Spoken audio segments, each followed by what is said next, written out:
We did shoulders and triceps today. And today is a little bit lighter workout. Not my normal workout, but you know, I've been on the road, and it's been a hellacious trip.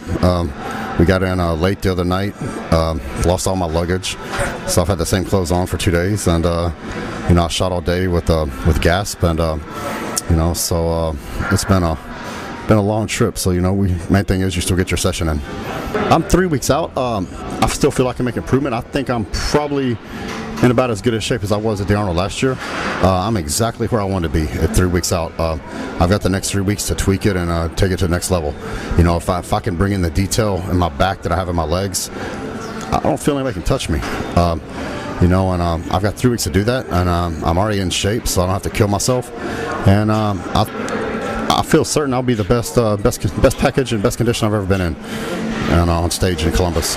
You know, shoulders were my weakest body part way back when I was young. I had these straight legs and calves, and I was very, you know, I don't have my clavicles aren't that wide, you know, genetically, so I really had to bust my ass to bring my delts up. Military presses, you know, just the basics, man. Before I got hurt back in August, I could military press 405 for a few reps. You know, I'm back up to, I could do 315 for 15 reps again. And that's just, I think, contributed more than anything to my shoulder growth, plus doing side raises. You know, I think doing them strict and not slinging and jerking, keeping my arms straight, isolates them more. And I think that when I started doing that a few years back, I think that was very beneficial.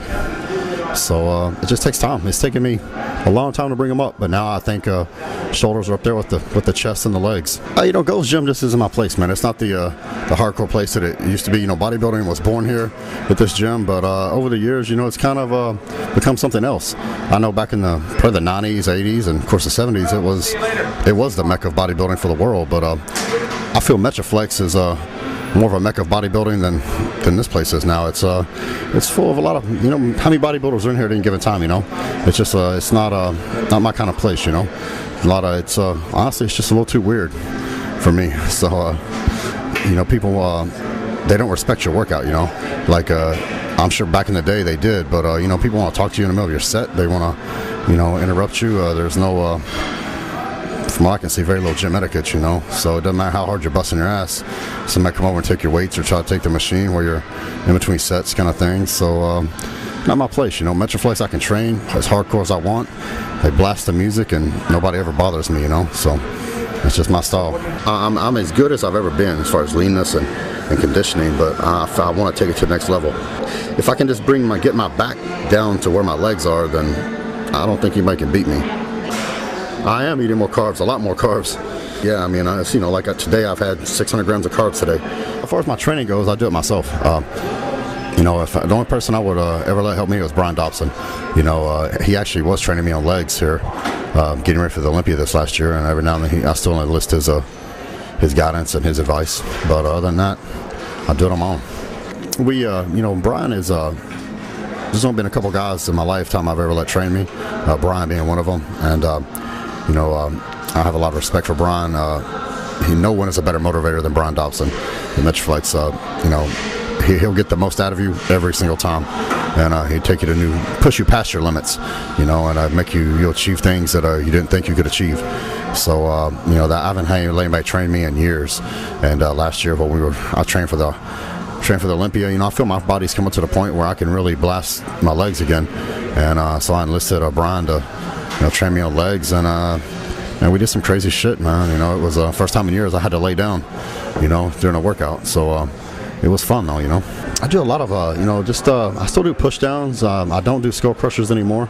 I don't do close grip bench presses, you know, because I still get some pain in it when I do things like that. I can incline a bench press, you know, heavy again, but there's certain things that bother it. I do a lot of cable work. I still do, you know, kickbacks, you know, very controlled and slow. My push downs, I do a lot of rope push downs like I did today, you know, very controlled, hold everything, squeeze everything, and they responded very well to that.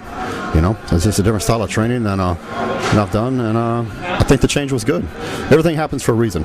You know, when I first got hurt, I was totally upset. I was 6 weeks in Olympia, you know, in incredible shape, and I felt I was going to make a big impact at the Olympia, and I couldn't understand why it happened, but you know, the good Lord everything happens for a reason. Sometimes only the good Lord above knows why they happen, and but maybe this will be a good thing for me.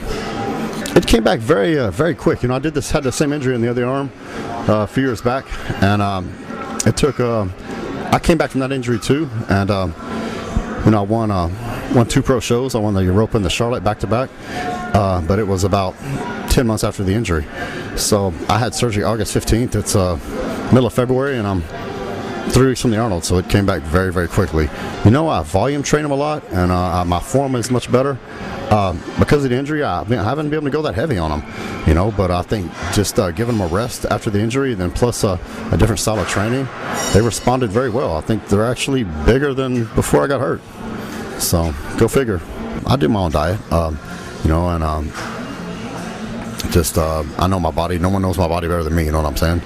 So just take care of it myself. I eat a lot of carbs now. I went back to the way I used to do it, I talked to George Farr, and the pro, and he gave me some suggestions and helped me a little bit, and I just went back to doing basically what I used to do. I kind of tried the low carb thing for a while, and it just didn't really work out the way I wanted to. I'm like today, I've had almost 600 grams of carbs today, so during the shoot today and everything. So and I look like this, so I feel better, I look better, my strength is better, and I think it's just this is the way I used to do it when I was younger, and I kind of tried the low carb, higher fat thing, and it works, but you never come in full. You can get lean, but you never come in like 100%. You never come in really full and dry.